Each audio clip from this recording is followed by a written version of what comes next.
सदाशिवसमारम्भां श्रीरामानन्दार्य मध्यमां फिर कट गया था सदाचार्य पर्यन्तां वन्दे गुरु परम्परां। आज उठाए कम है श्री वृंदावने अपि कृतयामुनगांग संगम श्री राधा मुकुंद चलते समय इसको तत अहं नमामि। नारायणं नमस्कृत्य नरं चैव नरोत्तमं देवीं सरस्वतीं व्यासं ततो जयमुदीरयेत्। निगम कल्पतरोर्गलितं फलं सुखमुखात् अमृतद्रव संयुतं पिबत भागवतं रसमालयं मुहुरहो रसिका भुविभावुकाः। कस्तूरी तिलकं ललाटपटले वक्षस्थले कौस्तुभं नासाग्रे परमौक्तिकं करतले वेणुकरे कङ्कणं सर्वांगे हरिचंदनं सुललितं कंठे च मुक्तावली। गोपस्त्रे परिवेष्टितो विजयते गोपालचूड़ामणिः। जय सुखदेव मुनीश्वर यदुपतिदास अनन्य जयति वादरायण चरण करण मोहि जगधन्य। भक्ति भक्त भगवंत गुरु चतुर नाम बपु एक इनके पद वंदन किए नासै विघ्न अनेक। बोलो श्री वृंदावन बिहारी लाल की जय। कल योग माया के प्रभाव का पूरा विस्तार सुना। आज हम लोग नंद बाबा के गांव चलते हैं।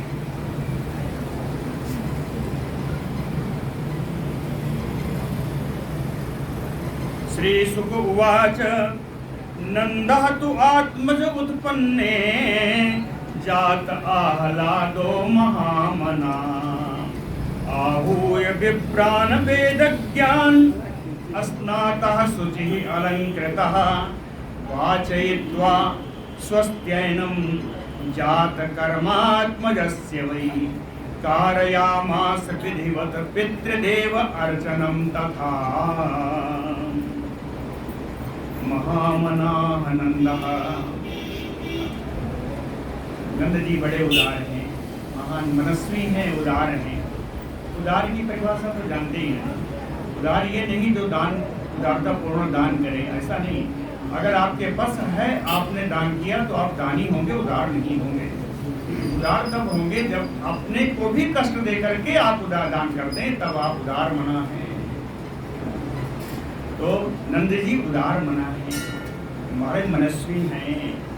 नंदः तु आत्मज उत्पन्ने। इनका नंद नाम ही इसलिए है, दूसरों को आनंद प्रदान करने वाले हैं। दूसरा एक इसको करें तो नंदयति इति नंदः, जो दूसरों को प्रदान करे आनंद और स्वयं भी आनंद पूर्वक रहे, वो है नंद। तो नंदः तु आत्मज, क्या नंद के घर पैदा हुए? यहाँ यही कहते हैं कि नंद के पुत्र हैं, है ना। इसमें मैं आपको, मुझे टीका में मिला बड़ा सुंदर, श्री गौड़ी संप्रदाय के विश्वनाथ चक्रवर्ती पाद गोस्वामी जी, है ना, इनका मत है, इनकी पुस्तक है। यहाँ पर गौड़ी मठ है तुलाराम बाग में। अब वहाँ ये पुस्तक मिल भी सकती है, हो सकता है, मैंने देखा नहीं है, लेकिन मैंने टीका में देखा। इनके अनुसार यशोदा जी के यहाँ 2 बच्चे पैदा हुए, एक लड़का था एक लड़की, है ना। और वसुदेव जी जो कृष्ण लेके आए, जब उन्होंने कृष्ण भगवान को यशोदा के बगल में उठाया तो यशोदा के यहाँ उत्पन्न हुआ बालक और ये वसुदेव के यहाँ से आया हुआ बालक, ये दोनों एकाकार हो गए। तब वो योग माया को लेकर के चले गए, है ना। ये मैं कहीं से नहीं कर रहा हूँ, टीका में लिखा हुआ है, आपको बता रहा हूँ। गौड़ी संप्रदाय के विश्वनाथ चक्रवर्ती पाद गोस्वामी जी, है ना, इनका ये मत है ना।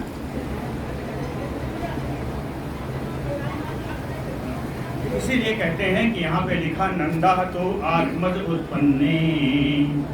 नंद के घर पुत्र उत्पन्न होने पे, आप लोग गाते भी तो हैं नंद के घर लाला पे। कहीं तो इसका बेस होगा कि नंद के घर तो लाला हुए नहीं, है ना। लाला तो हुए मथुरा, तो नंदा तो आत्मज उत्पन्ने जात आहलादो, इनको परम प्रसन्नता हुई, इनको हार्दिक प्रसन्नता हुई। कारण आप लोग जानते हैं, वृद्धावस्था के बाद इन्होंने पाया है पुत्र। वृद्धावस्था जो मापी जाती है, कहते हैं वो अवस्था भी निकल गई थी। ये आज के ही प्रसंग में आ जाएगा, आप सुन लीजिएगा। स्नातः, जब इन्होंने सुना तो पहले इन्होंने स्वयं स्नान किया। स्नातः क्यों किया?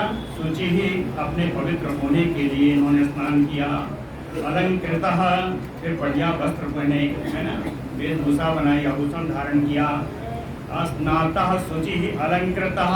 अब इसके बाद आहूय वेद ज्ञान विप्राम, वेद जानने वाले ब्राह्मणों को बुला करके वाचयित्वा स्वस्त्ययनम, स्वस्ति वाचन करवाया। और जात कर्म आत्मजस्य वही, अपने पुत्र का नांदी श्राद्ध आदि सारे जात कर्म संस्कार कराए। ऐसे नहीं कराया, कारयामास विधिवत, विधिवत कराया। इसीलिए मैंने नांदी श्राद्ध का नाम दिया, है ना। जब विधिवत नहीं कराएंगे तो कहाँ ये सब श्राद्ध कर्म नहीं होगी। तो नांदी श्राद्ध आदि करा करके उन्होंने विधिवत जात कर्म संस्कार कराए। पितृदेव अर्चनम तथा, शुद्धि के बाद पितृ और देवों का अर्चन होता है। तो इनके यहाँ इतने दिनों तक चलता रहा कार्यक्रम, है ना। इतने दिनों तक पूजा पाठ सब होता रहा, संस्कार होते रहे। और जब 11वें दिन या 10वें दिन जो भी था, कहें पितृदेव अर्चनम तथा, पिता और पितरों का और देवताओं का पूजन भी किया गया। इस अवसर पर इन्होंने धेनु नाम नियुते प्रादात विप्रेभ्यः सम अलंकृते, नियुते, नियुतः नहीं लिखा, नियुते लिखा, यानी दो वचन में है, यानी 2 लाख गौएं इन्होंने अलंकृत करके बढ़िया वस्त्र और सोने की, और क्या कहते हैं उसको, जंजीर, सोने की जंजीर बढ़िया पहना करके सारे गायों को इन्होंने दान किया। विप्रेभ्यः, ब्राह्मणों को दान किया। और एक चीज है, तिलाद्रीन सप्त, तिल आदि के इन्होंने पहाड़ बनाए 7, अद्रीन माने पहाड़, है ना। तिल अद्रीन सप्त, और उस पहाड़ को रत्नौघ 7 कुंभ अंबरावृतान, वस्त्र से ढका, जिस वस्त्र के ऊपर सोने और मणियों से, माणिक से, रत्नों से उस पर कसीदाकारी की हुई थी। लिखा है जी, रत्नौघ 7 कुंभ, 7 कुंभ माने सोना, रत्नौघ, अरे रत्नौघ कहने का मतलब बहुत सारे रत्न लगे थे उसमें, और माने समुदाय होता है। रत्नौघ 7 कुंभ अंबर आवृतान, ये पहाड़ जो तिल के बनाए थे वो ढका हुआ था इन्हीं वस्त्रों से। कालेन स्नान शौचाभ्याम संस्कारैः तपसा इज्यया शुद्ध्यन्ति दानैः संतुष्टया द्रव्याणि आत्मा आत्मविद्यया। बताया ना 10 दिन लगा होगा, सुनिए क्या लगा। कालेन, समय की पूजा कराई। समय से क्या होता है, कहें जिस पृथ्वी पर अगर कोई कुकर्म कर दिया गया हो तो वो पृथ्वी हमेशा के लिए दूषित नहीं होगी। तो समय की पूजा इसलिए कराई गई कि वह पृथ्वी किसी समय अंतराल के बाद शुद्ध हो जाए। या जल दूषित हो तो उसको समय की पूजा से ही जल भी शुद्ध होगा, है ना। कुएं में कोई अगर मर जाता है, कोई जानवर मर जाता है, गांव में पहले बहुत होता था, तो उसको निकालने के बाद एक दिन उसको वर्जित किया जाता था कि आज पानी इसमें से कोई नहीं पिएगा, है ना। लेकिन दूसरे दिन वहाँ समय की ही पूजा होती थी, समय की पूजा होने से वो जल शुद्ध हो जाता था, है ना। तो कालेन, इसलिए इन्होंने समय की पूजा कराई। स्नान, है ना, स्नान कराने से शरीर की शुद्धि होती है। शौचाभ्याम, शौचाभ्याम यानी प्रक्षाल्याभ्याम, प्रक्षालन आदि से वस्त्र आदि की शुद्धि होती है ना। वस्त्र आदि मैंने इसलिए कहा कि ये अन्न जो है, अन्न भी प्रक्षालन किए जाते हैं, गेहूँ धोया जाता है ना, तो अन्न आदि की, जल आदि से ये कहा मैंने वस्त्र आदि की वस्त्र अन्न आदि की शुद्धि प्रक्षालन से होती है। संस्कारैः,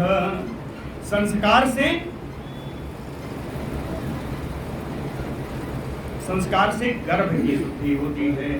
जात कर्म संस्कार आदि जो कराया, इसलिए कराया कि गर्भ शुद्धि हो सके। भाई नालो छेदन वगैरह किया जाता है ना, इसी का तो दोष लगता है, वो गर्भ दोष है, गर्भस्थ दोष है। तो गर्भ दोष को समाप्त करने के लिए संस्कार कराए जाते हैं। संस्कारैः तपसा, तपस्या के द्वारा इंद्रियां शुद्ध होती हैं। अयज्ञया, यज्ञ के द्वारा ब्राह्मण संतुष्ट किए जाते हैं, है ना। और दानैः, दान के द्वारा धन शुद्ध किया जाता है ना।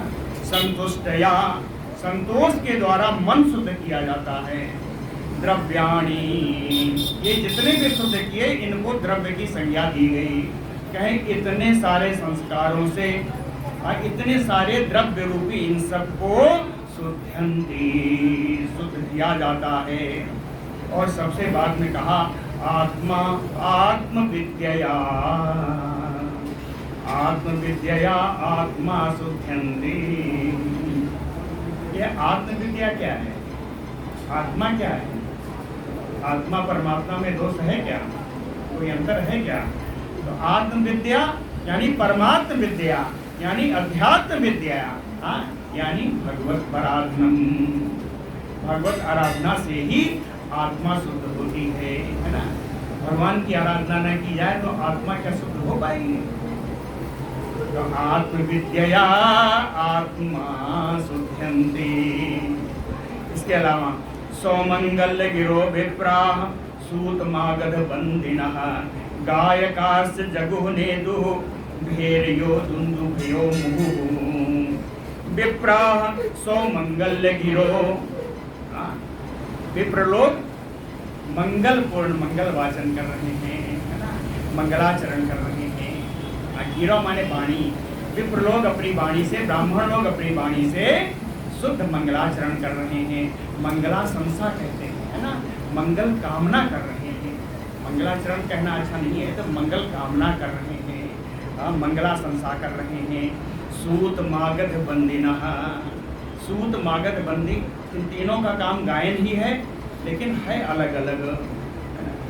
सूत मागध बंदिनः, सूत क्या करते हैं? पौराणिक कथाओं का श्रवण कराने वाले को सूत कहा जाता है। जो पुराण इतिहास आदि की कथा सुनाए उनको सूत कहा जाता है।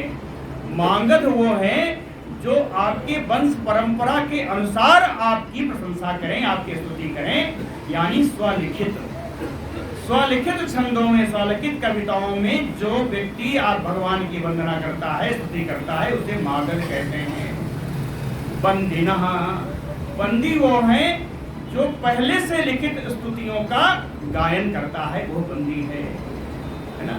तो सूत मागध बंदिनः, तो इस प्रकार से सूत भी आए, मागध भी आए, बंदी भी आए। सूत मागध बंदिनः, सभी बढ़िया बढ़िया अपनी स्तुति कर रहे हैं। इसके अलावा गायकाश्च जगुः, और विभिन्न लोग गायक आदि भी आए, उन्होंने भी अपना गायन किया है। गायकाः जगुः, और कहें भेरियो दुंदुभयो मुहुः नेदुः। भेरी दुंदुभी आज बार बार बज रही हैं। जब कोई आता है बजना शुरू हो जाती है। नेदुः मुहुः भेरियो दुंदुभियो, तो लिखा है कि भेरी और दुंदुभी दोनों बज रही हैं, बार बार बज रही हैं। इसके अलावा ब्रजः समृष्ट संसिक्त द्वार अजिर गृहांतरः। क्या सुंदर कामना है यहाँ, क्या सुंदर इनकी कल्पना है। देखिए, ब्रजः गृह, ब्रज के जितने घर हैं, ब्रज एक दो नहीं, केवल नंद बाबा का घर नहीं थी, कहे ब्रज के जितने घर हैं उन सब के द्वार अजिर अंतरः, उनके दरवाजे, उनके आंगन, उनके अंदर के कमरे सारे कहीं समृष्ट, बढ़िया झाड़ू बहारू लगा दी गई। झाड़ू बिहारी लगा के नहीं छोड़ा, कहीं संसिक्त, बढ़िया सुगंधित जल का छिड़काव किया गया सब जगह। यहाँ प्रजः समृष्ट संसिक्त द्वार अजिर गृह अंतरः चित्र ध्वज पताका अरंग बिरंगी ध्वजाएं पताकाएं फहरा रही हैं आज ब्रज में। अस्त्रक फूलों की माला से सजा हुआ है। चैल पल्लव तोरणैः वस्त्रों से और पत्तों से, आम के पत्ते ज्यादा आजकल चलते हैं, है ना, तो वस्त्रों से और पत्तों से बंधनवार बनाए गए हैं। चैल पल्लव तोरणैः गावो बिसा वत्सतरा गाय बैल और बछड़े तीनों लिखा है। गाओ वृषा वत्सतरा हरिद्रा तैल रोसिता हल्दी में तेल मिला करके बढ़िया उनको सब लेप किया गया है। बढ़िया सुंदर बनाया गया। हरिद्रा तैल रोसिता विचित्र धातु उनके जो सींग होते हैं वो गेरू से रंगे जाते हैं। कहते हैं रंग बिरंगी धातुओं से उनकी जो है रंगाई हुई है। सींग आज उनके रंगे गए हैं। विचित्र धातु बरह मयूर पुच्छ भी लगाए गए हैं उनके ऊपर सजावट में। स्रग उनको माला पहनाए हैं। वस्त्र गायों को बढ़िया सुंदर वस्त्र भी पहनाया है। और कांचन मालिनः सोने की माला पहनाई है। कांचन मालिनः। अब देखिए भैया, गोप लोगों ने सुना कि नंद के घर लाला हुआ, कहें लाला को देखने को तो हम भी जाएंगे। लाला को देखने के लिए सब चल रहे हैं। गोप कैसे चल रहे हैं? कहे महार वस्त्राभरण जो धराऊ रखा था बढ़िया खूब कीमती महाअर्ह वस्त्र बहुमूल्य वस्त्र आभरण बढ़िया आभूषण कंचुक कंचुक क्या कह रहे हैं? अंगरखा है ना, अंगरखा पहना। उष्णी से पगड़ी लगाई अभूषिता ऐसे बढ़िया बन ठन के सब चले। कहाँ चले? कहे नाना उपायन पाणयः अनेक प्रकार के उपहार हाथ में लिए। नाना उपायन पाणया गोपा सारे गोपाल जो हैं समाययो सब नंद बाबा के घर आ गए।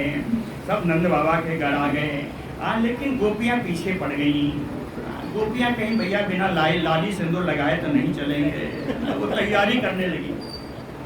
अब देखिए गोप्या का गोप्या चा आकर्ण यशोदाया सुतो भयम मुदिता।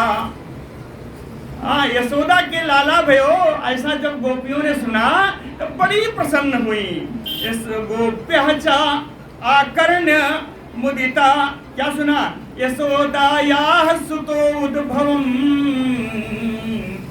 यशोदा के लाला हुआ ऐसा सुनकर के गोपियां बड़ी खूब प्रसन्न हुई।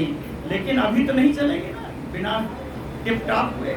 तो कहें बल भी सब उपहार खोजने लगी। क्या उपहार ले चलूं? अब बढ़िया बढ़िया उपहार लिया। पृथक श्रोणी नितंब देश उनका बड़ा मोटा है। चलत कुचाह जब वो चलती हैं जगमुह त्वरितम जगमुह तीव्रता से चलेंगी तो उनके पयोधर हिलते रहते हैं।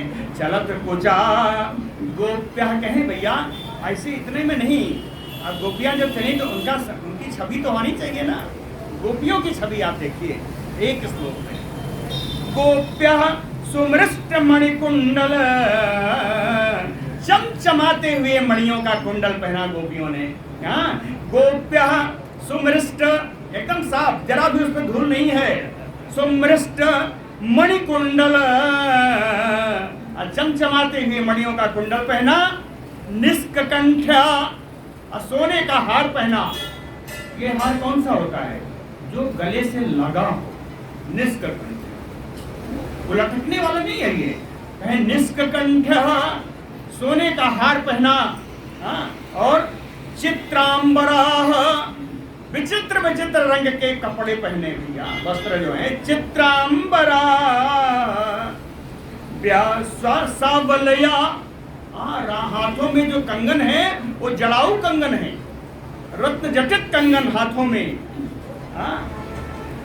व्यालोल कुंडल पयोधर हार शोभा शिखापथि शिखाच्युत माल्य वर्षा। बड़ा सुंदर भाव एक टीका में लिखा था इसका, है ना।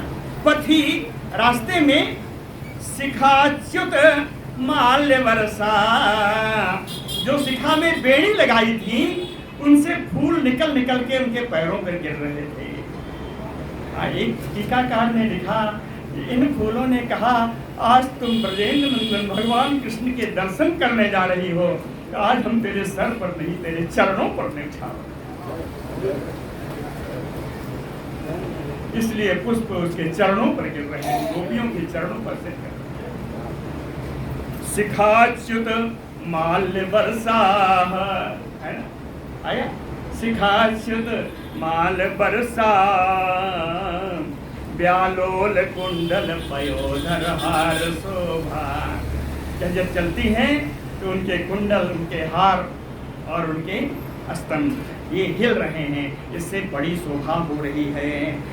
ऐसे ब्रजती बिरेजु नंदालयम, ब्रजती यानी चलंती, ऐसी चलती हुई ये गोपियां कहाँ जा रही हैं? कहें नंदालयम, नंद आलयम। बाबा नंद के यहाँ आज अपने कृष्ण को देखने के लिए जा रही हैं। इन गोपियों की बड़ी शोभा हुई, ब्रजती बिरेजु, बड़ी शोभा हुई। वहां जाके सबसे पहले कहती हैं, अरे जसोदा लाला कहाँ है? ता आशीषः प्रयुञ्जाना शिरं पाहि इति बालके। सबसे पहले बालक को ढूंढा, लाला को ढूंढा, और आशीषः प्रयुञ्जाना चिरं, उनको आशीर्वाद दिया, चिरंजीवी हो, चिरंजीवी हो। और फिर कहती हैं पाहि इति बालके, बालक इतना सुंदर है, हे भगवान इसकी रक्षा करना। पाहि इति बालके, रक्षा करने की गुहार किससे लगाएंगे? कहें पाहि इति बालके, हरिद्रा चूर्ण तैलाद विसंत्यो। एक दूसरे के ऊपर हल्दी, तेल, चूर्ण, मिला हुआ पानी, मिला हुआ जल जो है एक दूसरे के ऊपर छिड़काव कर रही है। जैसे होली आ गई हो। हरिद्रा चूर्ण तैलाद भी सिंचन्त्यो जन्मुज्जगु, ऐसा करते करते नाचते नाचते गा रही हैं, जन्मुज्जगु, सब गाना भी गा रही हैं। और अवाद्यंत विचित्राणि वादित्राणि महोत्सवे, यह महाउत्सव हो रहा है, इसको नंदोत्सव का नाम दिया। ये नंदोत्सव है, आज महाउत्सव हो रहा है, नंद के गांव में, गोकुल में हो रहा है। कहें विचित्राणि वादित्राणि अवाद्यंत, अनेक प्रकार के मंगल बाजे बज रहे हैं, मंगल वाद्यंत्र बज रहे हैं, अनेक प्रकार के बज रहे हैं। कहाँ बज रहे हैं जी? कहें विश्वेश्वरे कृष्णे अनंते नंदस्य ब्रजम आगते। क्यों बज रहे हैं? कहें विश्वेश्वरम, विश्व के ईश्वर, जिनका नाम कृष्ण है, जिनका गुण अनंत है। विश्वेश्वरे कृष्णे अनंते नंदस्य ब्रजम आगते, नंद के ब्रज में आ जाने से मंगल वाद्य बजने लगे, मंगल वाद्य बजने लगे। नंदो महामना, नंद तो बड़े उदार हैं ही। कहें नंदो महामना तेभ्यो, इन बाजा बजाने वालों को और जो लोग आए हैं इन सभी को वासो अलंकार गोधनम, इनको वस्त्र भी दिया, आभूषण भी दिया, गायें भी दान की, इन सबको भी।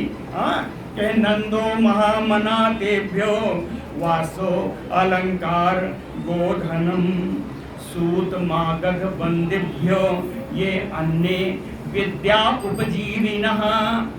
सूत मागध और बंदियों को भी बड़ा बड़ा सम्मान किया, उनको भी खूब दान दिया। और कहते हैं जितने और बाजा बजाने वाले थे, जितने आ गए नाच गाना करने वाले, भाट आदि, कहें उन सबको भी बड़ा दान दिया। उनका नाम एक ही दिया है, विद्या उपजीविनः। जो अपनी इसी विद्या से अपना जीवन यापन करते हैं उनको कहते हैं विद्या उपजीविनः, है ना। अपने गाने की विद्या से, अपने जो है बजाने की विद्या से जो अपना जीवन चलाते हैं, वो लोग जाए मागध बंडी भाट वगैरह, इन सबको भी उन्होंने बहुत दान दिया। कैह तैह कामैह, उनके कामना के अनुसार उनसे पूछ पूछ के तुम्हें क्या चाहिए, है? वही चीज दे दिया। तई तई है कामई है, कैसे दिया? कहे अधीनात्मा। अधीनात्मा का अर्थ है उदार मना, यही हुआ ना। अधीनात्मा कामई है तई है यथोचितम, जैसा जिसके लिए उचित था अपूजयत, उन सब का उन्होंने आदर भी किया। लेकिन इसके पीछे दो कारण था। कहे इन सब के पीछे कारण क्या था? कहे विष्णु आराधनार्थाय और स्वपुत्रस्य उदयाय च। भगवान विष्णु की आराधना इनके पीछे छिपी हुई थी और अपने पुत्र की मंगल कामना छिपी हुई थी। विष्णु आराधनार्थाय स्वपुत्रस्य उदयाय च। कहे भैया सभी आए, गोप आए, ग्वाल आए, सूत आए, मागध आए, बंदी आए, सब आए, एक नहीं आया। तो भगवान कृष्ण अभी भी रो रहे हैं। कहती है स्वाभाविक है, बालक अभी पैदा हुआ है, रोएगा ही। लेकिन भगवान के रोने का कारण कोई जान नहीं सका। नंद बाबा को लगा सब तो आ गए, ये रोहिणी नहीं आई, रोहिणी नहीं आई। तो रोहिणी चा महाभागा नंद गोप अभिनंदिता, बड़ा शब्द का अर्थ है जी। नंद गोप अभिनंदिता, इसका अर्थ है नंद जी बुलाने गए। नंद के द्वारा अभिनंदन किए जाने पर रोहिणी आई, है ना। इसका मतलब क्या हुआ? नंद जी बुलाने गए रोहिणी जी को। रोहिणी जी क्यों नहीं है? रोहिणी जी प्रोसित भर्तिका है।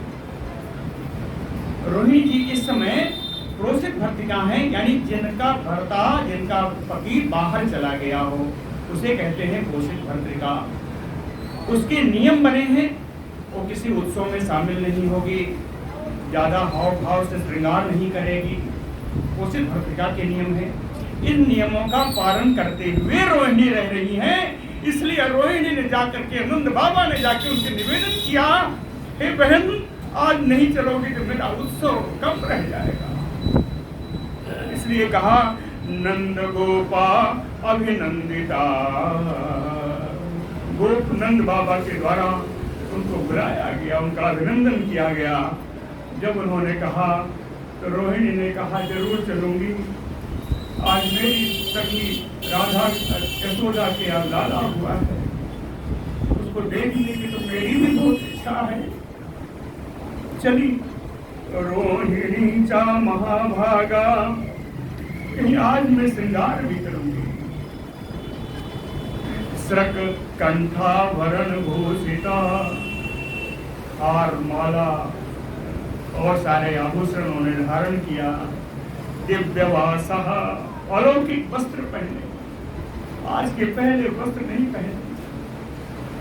मतलब जो दो वस्त्र पहना वही एक पठारा, एक पहना, एक पठारा, एक पहना, सारे वस्त्र रखे थे। प्रोसित भर्तिका का पूरा नियम बिठा रही थी।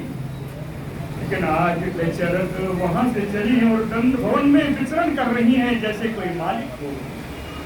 बेचरत अपने लाला को, बलदेव जी को कांधे पर बिठा के चली हैं। ये भी बड़ी दुखी हैं, रोहिणी जी भी बड़ी दुखी हैं। बलराम 1 साल पहले आए थे, अब तक इन्होंने आंख नहीं खोली है। 1 साल तक इन्होंने आंख नहीं खोली। रोहिणी जी दुखी है कि मेरा बालक तो अंधो है। लेकिन जब नंद बाबा के यहाँ पहुंची, कृष्ण को देखा, कृष्ण ने बुलाया, दोनों बैठे, दोनों खेले, कोई देख भी नहीं पाया। कृष्ण ने रोना बंद कर दिया, बलराम की आंखें खुल गई। बोले भैया मैंने आपको तो इससे पहले भेजा था और आपने दुनिया नहीं देखी। कह अरे कन्हैया तू मुझे भले भेज दे, लेकिन मेरा ईश्वर तो तू ही है। जब तू ही नहीं तो मैं दुनिया को क्या देखूं। तेरे बिना दुनिया देखने का मतलब मैं दुनिया का हो गया। मैं तो दुनिया का होना नहीं चाहता, मैं तो तेरा रहना चाहता।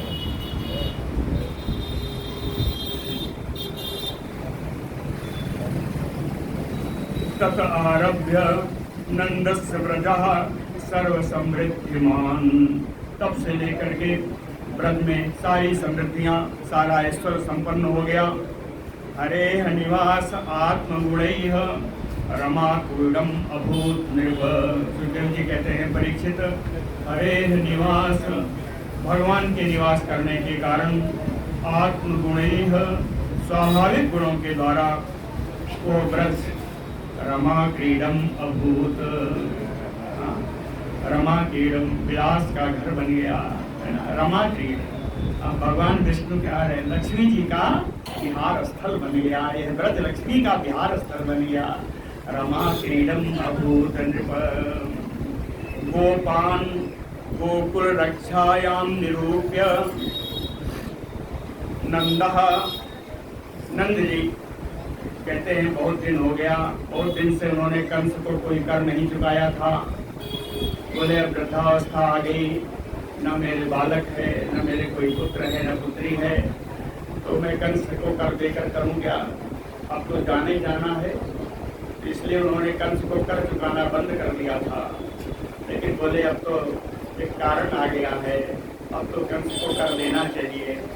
तो नंदः गोपान गोकुल रक्षायाम निरूप्य, नंद बाबा ने उन सारे गोपालों को बुलाया और उनको गोकुल की रक्षा का भार सौंपा।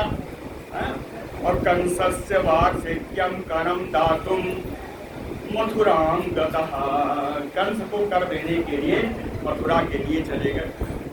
वसुदेव उपसृत्य भ्रातरम नंदम आगतम, वहाँ वसुदेव जी ने सुना कि भाई नंद आए हुए हैं। भ्रातरम नंदम आगतम उपसृत्य, जब उन्होंने सुना कि नंद आए हुए हैं, और क्या सुना, कहीं ज्ञात्वा दत्त करम राज्ञे, राजा कंस को उन्होंने कर चुका दिया है। तत् अवमोचनम, और कहीं और ठहरे हुए हैं। तो तम दृष्ट्वा, तो वहाँ मिलने के लिए चले गए। तम दृष्ट्वा, हम करें आप ही नहीं रहना, आ रहा है।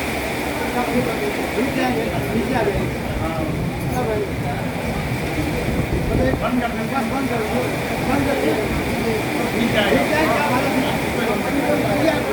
वहाँ ऊपर आके भीग जाएंगे तो